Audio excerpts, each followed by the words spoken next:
ಕುರ್ಚಿ ಕದನದಲ್ಲಿ final call ತೆಗೆದುಕೊಳ್ತಾರಾ Sonia Gandhi? Sonia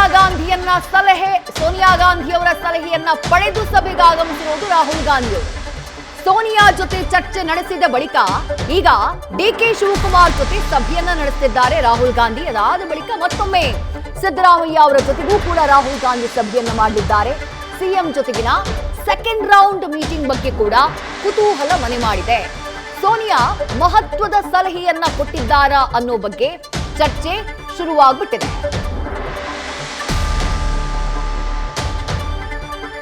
details ನಮ್ಮ ಪ್ರತಿನಿಧಿ ಹರೀಶ್ ನೀಡ್ತಾ ಇದ್ರು. ಹರೀಶ್, ಈಗ ಕರ್ನಾಟಕದ ಈ ಕುರ್ಚಿ ಬಿಕ್ಕಟ್ಟಿಗೆ ಸಂಬಂಧಪಟ್ಟ ಹಾಗೆ ಸೋನಿಯಾ ಗಾಂಧಿಯವರ ಪಾತ್ರ ಇದು ಬಹಳ ಕುತೂಹಲಕ್ಕೆ ಕಾರಣ ಆಗ್ತಾ ಇದೆ. ಯಾಕಂದ್ರೆ 2023 ಮೇ 18ನೇ ತಾರೀಕನ್ನ ಹರೀಶ್ ನಾವು ನೆನಪು ಮಾಡ್ಕೊಳ್ಬೇಕು. ಆವತ್ತು ಸಿಎಂ ಕುರ್ಚಿಗಾಗಿ ಬಿಗಿಪಟ್ಟನ್ನ ಹಿಡಿದಿದ್ದಂತಹ ಡಿಕೆ ಶಿವಕುಮಾರ್ ಅವರು ಸೈಲೆಂಟ್ ಆಗಿದ್ದು ಅಥವಾ ಹೈಕಮಾಂಡ್ ನಾಯಕರು ಹೇಳಿದ್ದನ್ನ ಒಪ್ಪಿದ್ದು ಒಂದೇ ಕಾರಣಕ್ಕೆ ಸೋನಿಯಾ ಗಾಂಧಿಯವರು ಅವತ್ತು ಫೇಸ್ ಟೈಮ್ ಅಲ್ಲಿ ಬಂದು ಅವರು ವರ್ಚುವಲ್ ಆಗಿ ಬಂದು ಸಲಹೆಯನ್ನ ಕೊಡ್ತಾರೆ. ಇಲ್ಲ, ನೀವು 2.5 ವರ್ಷಗಳು ಅದೇನು ಮಾತುಕತೆ ಆಗಿದೆಯೋ ಅದನ್ನ ಕಾಂಗ್ರೆಸ್ ನಾಯಕರು ಹೇಳ್ತಾ ಇರ್ಬಿಡಿ. ಅವರು ಹೇಳಿದಂತಹ ನಂತರದಲ್ಲಿ ಸೋನಿಯಾ ಗಾಂಧಿ ಅವರು ಸೂಚನೆ ಕೊಟ್ಟಂತಹ ನಂತರದಲ್ಲಿ ಹಿಂದಕ್ಕೆ ಸರಿದಿದ್ದು ಡಿಕೆ ಶಿವಕುಮಾರ್ ಅವರು. ಈಗಲೂ ರಾಹುಲ್ ಗಾಂಧಿ ಅವರು ಊಟದ ಸಮಯದಲ್ಲಿ ಹೋಗಿ ಸೋನಿಯಾ ಗಾಂಧಿ ಅವರನ್ನ ಮಾತಾಡ್ಕೊಂಡು ಬಂದಿದ್ದಾರೆ. ಹಾಗಾಗಿ ರಾಜ್ಯದ ನಾಯಕತ್ವದ ಬಿಕ್ಕಟ್ಟು ಈಗೇನ್ ಎದ್ದಿದೆ, ಈಗಲೂ ಕೂಡ ಫೈನಲ್ ಕಾಲ್ ಸೋನಿಯಾ ಗಾಂಧಿ ಅವರದ್ದಾಗಿರುತ್ತಾ ಅನ್ನುವಂಥದ್ದು ಕುತೂಹಲ. ಹರೀಶ್, ಖಂಡಿತವಾಗಿ ವಿದ್ಯಾಶ್ರೀ, ಯಾಕಂತಂದ್ರೆ ಈಗ ಊಟದ ಮನೆಗೆ ಹೋಗಿ ಬಂದಂತ ಸಂದರ್ಭದಲ್ಲಿ ಸೋನಿಯಾ ಗಾಂಧಿ ಅವರ ಜೊತೆ ಏನೆಲ್ಲ ಚರ್ಚೆ ಆಗಿದೆ ಮತ್ತೆ ಸೋನಿಯಾ ಗಾಂಧಿ ಅವರು ಏನನ್ನ ಸಂದೇಶವನ್ನು ಕೊಟ್ಟು ಕಳಿಸಿದ್ದಾರೆ ಇವೆಲ್ಲವೂ ಕೂಡ ಸಾಕಷ್ಟು ಕುತೂಹಲಕ್ಕೆ ಎಡೆ ಮಾಡಿಕೊಟ್ಟಿದೆ. ಅಂದ್ರೆ ಸೋನಿಯಾ ಗಾಂಧಿ ಅವರ ಜೊತೆ ಚರ್ಚೆ ನಡೆಸಿದ ಬಳಿಕ ಈಗ ಸಿಎಂ ಡಿಕೆ ಶಿವಕುಮಾರ್ ಅವರ ಸರದಿಯಲ್ಲಿ ಚರ್ಚೆ ನಡೀತಾ ಇರುವಂತದ್ದು. ಹಾಗಾಗಿ ಈ ಒಂದು ಗೋಪ್ಯ ಸಭೆಯಲ್ಲಿ ರಾಹುಲ್ ಗಾಂಧಿ ಅವರು ಸೋನಿಯಾ ಗಾಂಧಿ ಅವರ ಏನಾದರೂ ಸಂದೇಶವನ್ನು ಕೊಡುವಂತ ಪ್ರಯತ್ನ ಮಾಡ್ತಾರ ಅಥವಾ ಸಿಎಂ ಸಿದ್ದರಾಮಯ್ಯ ಅವರಿಗೆ ಅದನ್ನು ಮನವರಿಕೆ ಮಾಡಿ ನಂತರ ಡಿಕೆ ಶಿವಕುಮಾರ್ ಅವರಿಗೆ ಹೇಳ್ತಾರ ಅಥವಾ ಡಿಕೆ ಶಿವಕುಮಾರ್ ಅವರಿಗೆ ಈ ಒಂದು ಚರ್ಚೆ ಸಂದರ್ಭದಲ್ಲಿ ಪ್ರಸ್ತಾಪ ಮಾಡಿ ಮತ್ತೆ ಸಿಎಂ ಸಿದ್ದರಾಮಯ್ಯ ಅವರ ಗಮನಕ್ಕೆ ತರುವಂತ ಒಂದು ಪ್ರಯತ್ನ ಆಗುತ್ತಾ, ಹೀಗೆ ಹಲವು ರೀತಿಯಲ್ಲಿ ಕೂಡ ಈಗ ಜಿಜ್ಞಾಸೆಗೆ ಕಾರಣ ಆಗಿರುವಂತದ್ದು. ಆದ್ರೆ ಒಂದಂತೂ ಸ್ಪಷ್ಟ, ಯಥಾಸ್ಥಿತಿ ಮುಂದುವರಿಸಿಕೊಂಡು ಹೋಗ್ಬೇಕಾ ಅಥವಾ ಬದಲಾವಣೆ ಮಾಡಬೇಕು ಅನ್ನುವಂಥ ವಿಚಾರಕ್ಕೆ ಸಂಬಂಧಪಟ್ಟಂಗೆ ಹೈಕಮಾಂಡ್ ನಾಯಕರು ಈ ಕ್ಷಣಕ್ಕೂ ಕೂಡ ಒಂದು ಸ್ಪಷ್ಟ ನಿಲುವನ್ನು ತೆಗೆದುಕೊಳ್ಳೋಕೆ ಕಷ್ಟ ಸಾಧ್ಯ ಆಗ್ತಾ ಇದೆ. ಆದ್ರೆ ಈಗ ತರಾತುರಿಯಲ್ಲಿ ಆಗದೇ ಇದ್ರೂ ಕೂಡ ಮುಂಬರ್ತಕ್ಕಂಥ 2 ವರ್ಷಗಳ ದೃಷ್ಟಿಯಲ್ಲಿ ಇಟ್ಕೊಂಡು ಅಂದ್ರೆ ಕಾಂಗ್ರೆಸ್ ಅನ್ನ ಮತ್ತೆ ಪಕ್ಷವನ್ನು ಅಧಿಕಾರಕ್ಕೆ ತರೋದು ಅಥವಾ ಚುನಾವಣೆ ಎದುರಿಸುವಂತದ್ದು ಇವೆಲ್ಲ ಕಾರಣಕ್ಕಾಗಿ ಈಗ ಅನಿವಾರ್ಯವಾಗಿ ಒಂದು ಸ್ಪಷ್ಟ ನಿಲುವು ಸಂದೇಶವನ್ನು ಕೊಡಬೇಕಾದಂತ ಪರಿಸ್ಥಿತಿ ಎದುರಾಗಿದೆ. ಹಾಗಾಗಿ ರಾಹುಲ್ ಗಾಂಧಿ ಅವರು ಈ ಒಂದು ಸಂದರ್ಭದಲ್ಲಿ ಯಾವ ರೀತಿಯ ಪಾತ್ರ ನಿಭಾಯಿಸ್ತಾರೆ ಅನ್ನುವಂಥ ಕುತೂಹಲ ಮೂಡಿಸಿದೆ. ಅದೆಲ್ಲದಕ್ಕಿಂತಲೂ ಸೋನಿಯಾ ಗಾಂಧಿ ಅವರು ಕಳೆದ ಸರ್ಕಾರ ರಚನೆ ಸಂದರ್ಭದಲ್ಲಿ ಡಿಕೆ ಶಿವಕುಮಾರ್ ಅವರ ಮನವೊಲಿಸುವಲ್ಲಿ ಕೂಡ ಯಶಸ್ವಿಯಾಗಿದ್ರು. ಅದೇ ರೀತಿಯಲ್ಲಿ ಕೂಡ ಈಗ ಅವರಿಗೆ ಕೊಟ್ಟ ಮಾತನ್ನ ಅಥವಾ ಅವರಿಗೆ ಒಂದು ಅವಕಾಶ ಕೊಡಬೇಕು ಅನ್ನುವಂಥ ನಿಟ್ಟಿನಲ್ಲಿ ಏನಾದರೂ ಸೋನಿಯಾ ಗಾಂಧಿ ಅವರು ಸಾಫ್ಟ್ ಕಾರ್ನರ್ ತೋರಿದ್ರೆ ಆ ಒಂದು ಮಾತನ್ನ ಆ ಒಂದು ಸಂದೇಶವನ್ನ ರಾಹುಲ್ ಗಾಂಧಿ ಅವರು ಯಾವ ರೀತಿ ಸಿಎಂ ಸಿದ್ದರಾಮಯ್ಯ ಅವರಿಗೆ ಮನವರಿಕೆ ಮಾಡಿಕೊಡ್ತಾರೆ, ಯಾವ ರೀತಿ ಅವರಿಗೆ ಹೇಳ್ತಾರೆ ಅನ್ನುವಂಥದ್ದು ಕುತೂಹಲಕ್ಕೆ ಎಡೆ ಮಾಡಿಕೊಟ್ಟಿದೆ. ಆದರೆ ಸದ್ಯದ ಪರಿಸ್ಥಿತಿಯಲ್ಲಿ ರಾಹುಲ್ ಗಾಂಧಿ ಅವರು ಎಲ್ಲಾ ರೀತಿಯಲ್ಲೂ ಕೂಡ ಎಲ್ಲಾ ಆಯಾಮಗಳಲ್ಲಿ ಪರಾಮರ್ಶೆ ಮಾಡ್ತಿರುವುದು ಸ್ಪಷ್ಟವಾಗಿ ಗೊತ್ತಾಗ್ತಿದೆ. ಸಾಧಕ ಬಾಧಕಗಳನ್ನ ಹಳೆದು ತೂಗಿ ಎಚ್ಚರಿಕೆ ಹೆಜ್ಜೆ ಇಡಬೇಕಾಗತ್ತೆ. ಈ ಒಂದು ಹಿನ್ನೆಲೆಯಲ್ಲಿ ರಾಹುಲ್ ಗಾಂಧಿ ಅವರು ಕೂಡ ಹಳೆದು ತೂಗಿ ಎಲ್ಲರೂ ಇಬ್ಬರ ಅಹವಾಲನ್ನ ಆಲಿಸ್ತಾ ಇದ್ದಾರೆ, ಅಭಿಪ್ರಾಯಗಳನ್ನ ಸಂಗ್ರಹಿಸ್ತಾ ಇದ್ದಾರೆ. ಅಂತಿಮವಾಗಿ ತಮ್ಮದೇ ಆದಂತ ಒಂದು ಸ್ಪಷ್ಟ ನಿಲುವನ್ನ ಸ್ಪಷ್ಟ ಸಂದೇಶವನ್ನ ಕೊಡುವಂತ ಪ್ರಯತ್ನ ಮಾಡ್ತಾರೆ.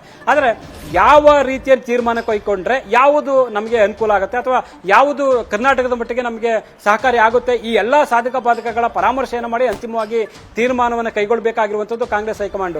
ಹಾಗಾಗಿ ಈ ಎಚ್ಚರಿಕೆಯನ್ನ ನಿಜ ಹರೀಶ್, ಈಗ ಸಿದ್ದರಾಮಯ್ಯ ಅವರ ಫೇವರ್ ಆಗಿ ಡಿಸಿಷನ್ ತೆಗೆದುಕೊಳ್ಳೋದು ಅಥವಾ ಡಿಕೆ ಶಿವಕುಮಾರ್ ಅವರ ಫೇವರ್ ಆಗಿ ಡಿಸಿಷನ್ ತೆಗೆದುಕೊಳ್ಳೋದು ಅನ್ನೋದಲ್ಲ ಹೈಕಮಾಂಡ್ ಮುಂದಿರುವಂತಹ ಪ್ರಶ್ನೆ. 2028 ವಿಧಾನಸಭಾ ಚುನಾವಣೆ ಏನ್ ಬರುತ್ತೆ ಅದಕ್ಕೂ ಮುನ್ನ ಪಕ್ಷ ಸಂಘಟನೆಯಾಗಬೇಕು. ಆ ಚುನಾವಣೆಯಲ್ಲೂ ಕರ್ನಾಟಕದಲ್ಲಿ ಕಾಂಗ್ರೆಸ್ನ ಅಧಿಕಾರಕ್ಕೆ ತರಬೇಕು. ಇದು ಕಾಂಗ್ರೆಸ್ನ ಹೈಕಮಾಂಡ್ ಮುಂದಿರುವಂತಹ ಬಹಳ ಪ್ರಮುಖವಾದಂತಹ ಗುರಿ. ಯಾಕಂದ್ರೆ ಇರೋದೇ ಕೇವಲ 4 ರಾಜ್ಯಗಳಲ್ಲಿ ಮಾತ್ರ ಇರುವಂತಹ ದೊಡ್ಡ ರಾಜ್ಯ ಕರ್ನಾಟಕವನ್ನ ಉಳಿಸಿಕೊಳ್ಳಲೇಬೇಕು ಅನ್ನುವಂತಹ ಒಂದು ಪಟ್ಟಿನಲ್ಲಿ ಕಾಂಗ್ರೆಸ್ ಹೈಕಮಾಂಡ್ ಇದೆ.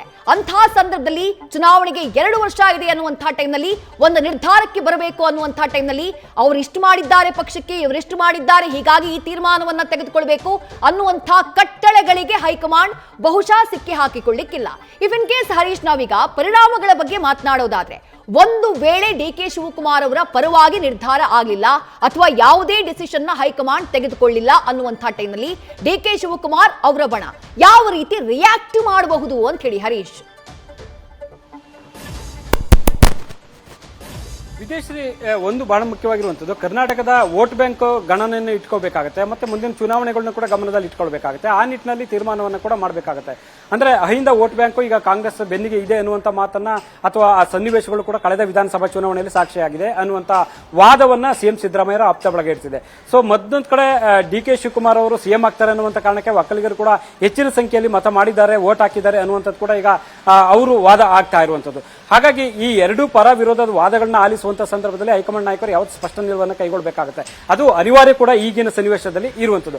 ಆದರೆ ಒಂದು ವೇಳೆ ಡಿ ಕೆ ಶಿವಕುಮಾರ್ ಅವರಿಗೆ ಅವಕಾಶ ಇಲ್ಲ ಅಂದ್ರೆ ನಿಮಗೆ ಬೇರೆ ರೀತಿಯ ಪರ್ಯಾಯ ವ್ಯವಸ್ಥೆ ಮಾಡ್ತೀವಿ ಅನ್ನುವಂತ ಭರವಸೆಯನ್ನು ಕೊಟ್ಟು ಅಥವಾ ನಾಯಕತ್ವ ಬದಲಾವಣೆ ಮಾಡೋಕ್ಕಾಗೋದಿಲ್ಲ, ನೀವು ಈಗ ಏನಿದ್ರಿ ಯಥಾಸ್ಥಿತಿಯಲ್ಲಿ ಮುಂದುವರಿರಿ ಅನ್ನುವಂತ ಏನಾದರೂ ಅವಕಾಶಗಳನ್ನು ಕೊಡುತ್ತೋ ಅಥವಾ ಬದಲಾವಣೆ ಮಾಡಕ್ಕೆ ಆಗೋದಿಲ್ಲ ಅನ್ನುವಂತ ನಿಟ್ಟಿನಲ್ಲಿ ಡಿ ಕೆ ಶಿವಕುಮಾರ್ ಅವರು ಮುಂದೆ ಏನಾದರೂ ನಿರ್ಧಾರವನ್ನು ಕೈಗೊಳ್ತಾರೋ ಅಥವಾ ಡಿ ಕೆ ಶಿವಕುಮಾರ್ ಅವರಿಂದ ಪಕ್ಷಕ್ಕೆ ಸರ್ಕಾರಕ್ಕೆ ಏನಾದರೂ ಸಮಸ್ಯೆ ಆಗುತ್ತೋ, ಹೀಗೆ 10 ಹಲವು ರೀತಿಯಲ್ಲಿ ಕೂಡ ಸಾಧಕ ಬಾಧಕಗಳನ್ನ ಹೈಕಮಾಂಡ್ ನಾಯಕರು ಚರ್ಚೆ ಮಾಡಿದ್ದಾರೆ ಅಂತ ಹೇಳಲಾಗ್ತದೆ.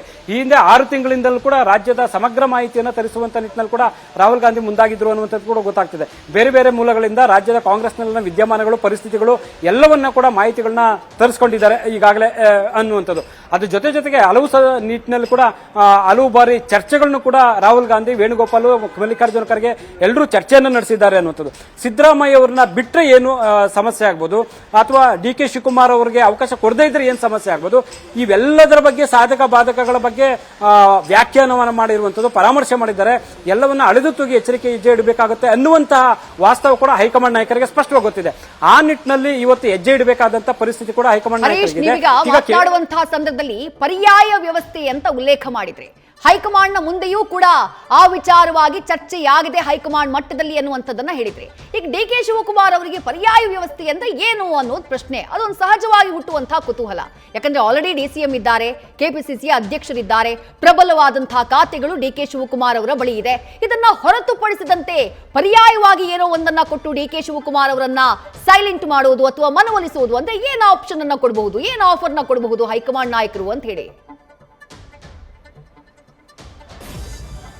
ವಿದೇಶ್ರೀ ಯಾಕೆಂತಂದ್ರೆ ಈಗ ಡಿಸಿಎಂ ಡಿ ಕೆ ಶಿವಕುಮಾರ್ ಅವರಿಗೆ ಪ್ರಬಲವಾದ ಖಾತೆಗಳ ಜೊತೆಗೆ ಉಪಮುಖ್ಯಮಂತ್ರಿ ಸ್ಥಾನಮಾನ ಜೊತೆಗೆ ಕೆಪಿಸಿಸಿ ಅಧ್ಯಕ್ಷ ಸ್ಥಾನ ಕೂಡ ಕೊಟ್ಟಿದೆ. ಸೊ ಹಾಗಾಗಿ ಡಿಸಿಎಂ ಡಿ ಕೆ ಶಿವಕುಮಾರ್ ಅವರಿಗೆ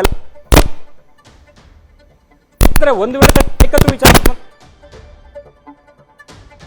ಒತ್ತಡಗಳನ್ನ ಹಾಕುವಂತ ಒಂದು ಪ್ರಯತ್ನ ಮಾಡಿದ್ದಾರೆ. ಸೊ ಹಾಗಾಗಿ ಒಂದು ವೇಳೆ ಹೈಕಮಾಂಡ್ ನಾಯಕರು ಕೊಡೋಕೆ ಕಷ್ಟ ಸಾಧ್ಯ ಅನ್ನುವಂಥ ಸಂದರ್ಭ ಸನ್ನಿವೇಶದಲ್ಲಿ ಏನಾದರೂ ಎದುರಾದ್ರೆ ಆ ಒಂದು ಸಂದರ್ಭದಲ್ಲಿ ಡಿ ಕೆ ಶಿವಕುಮಾರ್ ಅವರಿಗೆ ಒಂದಷ್ಟು ಅಂದ್ರೆ ಸಚಿವ ಸಂಪುಟದಲ್ಲಿ ಪ್ರಾತಿನಿಧ್ಯ ಹೆಚ್ಚಿನ ಸಂಖ್ಯೆಯಲ್ಲಿ ಕೊಡುವಂತದ್ದು, ಡಿ ಕೆ ಶಿವಕುಮಾರ್ ಅವರ ಪ್ರಾತಿನಿಧ್ಯ ಹೆಚ್ಚಿನ ಸಂಖ್ಯೆಯಲ್ಲಿ ಕೊಡುವಂತಂದ್ರೆ ಡಿ ಕೆ ಶಿವಕುಮಾರ್ ಅವರ ಬೆಂಬಲಿಗರಿಗೆ ಹೆಚ್ಚಿನ ಸಂಖ್ಯೆಯಲ್ಲಿ ಪ್ರಾತಿನಿಧ್ಯ ಕೊಡುವಂಥದ್ದು ಅಥವಾ ಪಕ್ಷ ಸರ್ಕಾರದಲ್ಲಿ ಹೆಚ್ಚಿನ ಸ್ಥಾನಮಾನಗಳು ಅವರ ಬೆಂಬಲಿಗರಿಗೆ ಕೊಡುವಂಥದ್ದು, ಜೊತೆಗೆ ಮುಂಬರ್ತಕ್ಕಂಥ 2028 ಚುನಾವಣೆಗೆ ನಿಮ್ಮ ನಾಯಕತ್ವನೇ ಅನ್ನುವಂಥ ಘೋಷಿಸುವಂತ ಒಂದು ನಿರ್ಧಾರವನ್ನ ಮಾಡುವಂಥದ್ದು.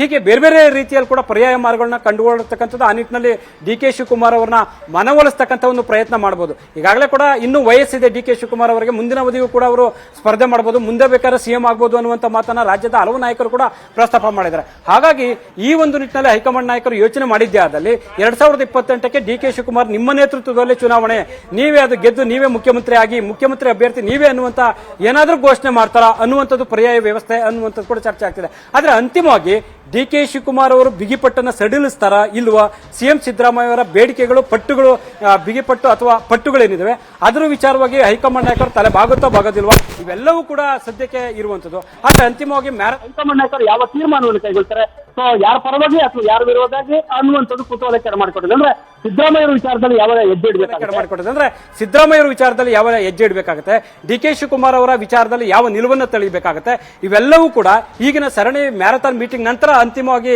ತೀರ್ಮಾನ ಮಾಡಕ್ಕೆ ಸಾಧ್ಯ ಆಗ್ತಾ ಇರುವಂತದ್ದು. ಆದ್ರೆ ಸದ್ಯದ ಪರಿಸ್ಥಿತಿಯಲ್ಲಿ ಸಿಎಂ ಪಟ್ಟು ಮತ್ತು ಡಿಸಿಎಂ ಬಿಗಿಪಟ್ಟು ಇವೆಲ್ಲವೂ ಒಂದು ರೀತಿಯಲ್ಲಿ ಕೂಡ ಹೈಕಮಾಂಡ್ಗೆ ಇಕ್ಕಟ್ಟಾಗಿ ಪರಿಣಮಿಸಿದೆ. ಆದ್ರೆ ಹಾಗನ್ಬಿಟ್ಟು ಇಲ್ಲಿಗೆ ತಟಸ್ಥರಾಗಕ್ಕಾಗದಿಲ್ಲ ಹೈಕಮಾಂಡ್ ನಾಯಕರು. ಮುಂಬರುವ ದಿನಗಳನ್ನು ಗಮನದಲ್ಲಿ ಇಟ್ಟುಕೊಂಡು ತರಾತುರಿಯಲ್ಲಿ ಒಂದು ಸ್ಪಷ್ಟ ನಿರ್ಧಾರವನ್ನು ಕೈಗೊಳ್ಳಲೇಬೇಕಾದಂತಹ ಅನಿವಾರ್ಯ ಪರಿಸ್ಥಿತಿ ಸೃಷ್ಟಿಯಾಗಿರುವಂತದ್ದು. Vidyashree, right, thank you Harish.